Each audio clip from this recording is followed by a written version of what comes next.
آج قومی اسمبلی میں بڑے عرصے کے بعد ایک ایسی جاندار اور شاندار تقریر سننے میں آئی جس میں لگ رہا تھا کہ ایک جینون پولیٹیکل ورکر اپنے دل کی آواز جو ہے وہ عوام تک پہنچانے کی کوشش کر رہا ہے، اور یہ تقریر کی علی محمد خان صاحب نے تحریک انصاف کے سینئر رہنما، جس میں انہوں نے بہت سے اہم نکات اٹھائے ہیں۔ تو اس لیے ہم نے دعوت دی ہے علی محمد خان صاحب کو۔ بہت بہت شکریہ علی محمد خان صاحب۔ سب سے پہلے تو یہ بتائیں کہ آج آپ کی جو تقریر تھی اس کے بہت سے امپورٹنٹ پہلو ہیں، اس میں بات کروں گا، لیکن اس میں آپ نے کہا کہ اگر ہم ماضی میں جائیں گے تو پھر ہم پھنس جائیں گے۔ پھر آپ نے اعجاز الحق صاحب کا ذکر کیا اور پھر کہا کہ ماضی میں بہت کچھ غلط ہوا۔ تو اب عمر ایوب صاحب جو ہیں وہ کل اپنی تقریر میں کہہ رہے تھے کہ جن لوگوں نے پاکستان میں آئین کو توڑا یا آئین کی خلاف ورزی کی ان پہ آرٹیکل 6 لگنا چاہیے۔ پھر خواجہ آصف صاحب آئے، انہوں نے کہا جی کہ پہلا جو ملٹری ڈکٹیٹر ہے ایوب خان، اس پہ آرٹیکل 6 لگنا چاہیے، اس کی میت کو قبر سے نکال کے پھانسی دی جائے۔ تحریک انصاف جو ہے وہ کیا اس پہ رائے رکھتی ہے کہ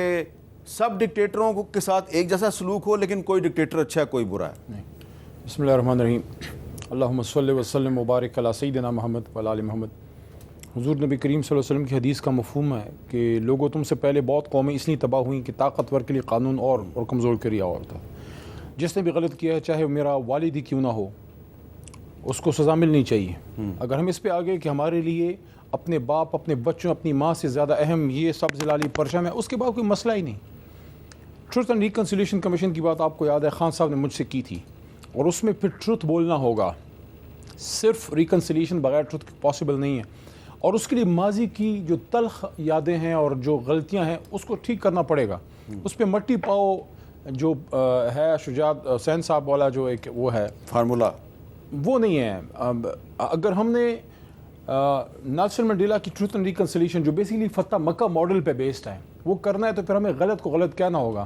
جہاں ہم بڑا پرائڈ فیل کریں، آج میں نے اسپیچ میں اس پہ بات کی ہے، بہت سے لوگ اپنے آباء و اجداد کی اچھی چیزیں بتاتے ہیں، غلطیوں پہ بات نہیں کرتے۔ ہم غلطیوں کو کیوں چھپاتے ہیں؟ ہم نے تو نہیں کی نا، وہ انسان تھے، ہم سے جو غلطیاں ہوئی ہیں ہمارے بچوں کو وہ نہیں چھپانی چاہیے، وہ اپنی غلطیوں کو ٹھیک کریں، ہمیں اپنی غلطیوں پہ نادم ہونا چاہیے۔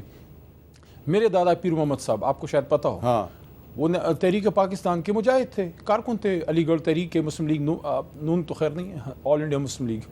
اللہ نہ کرے کبھی مسلم لیگ نون ہو۔ تو 47 میں قرارداد لاہور جب پاس ہو رہی تھی تو یہاں سے لے کے گئے، آج میں نے اسپیچ میں اس پہ بات کی، قافلے لے کے گئے، اور بھی بہت سے لوگ، غلام محمد خالد نون کھوڑا اور بہت سی کے پی کے سے لیڈرشپ گئی تھی، پھر سن 47 میں جیل بھی کاٹی۔ لیکن یہ تحریک آزادی کا مجاہد جب سیاست میں وہ آئے آگے تو ان سے غلطی ہوئی، یہ چیزیں ایکسیپٹ کرنی چاہیے۔ میں سمجھتا ہوں کہ تحریک آزادی کے اس مجاہد کو ایوب خان صاحب کی کیبنٹ میں وزارت نہیں لینی چاہیے تھی، یا شورا میں ان کو اپنی پوزیشن نہیں لینی چاہیے، حالانکہ وہ الیکشن جیت کے آئے تھے، ٹھیک ہے۔ لیکن یہاں پہ جب ہم ماضی میں بات کرتے ہیں تو لوگ، میں سمجھتا ہوں کہ عمر ایوب صاحب پہ اگر کوئی کوشچن، عمر ایوب صاحب خود تو ڈیموکریٹ ہے نا، وہ ڈیموکریٹک پروسیس سے آئے ہیں۔ ماضی میں اگر ان کے دادا مرحوم سے، میں ایکسیپٹ کر رہا ہوں کہ میرے دادا کو اس کیبنٹ میں نہیں بیٹھنا چاہیے، جس طرح میں نے آج یہ بھی بات کی کہ بلاول صاحب کے نانا مرحوم ذوالفقار علی بھٹو صاحب جس کیبنٹ میں میرے دادا federal minister revenue West Pakistan تھے ایوب خان صاحب کے ساتھ، اسی میں ان کے نانا جو ہے وہ فارن منسٹر تھے۔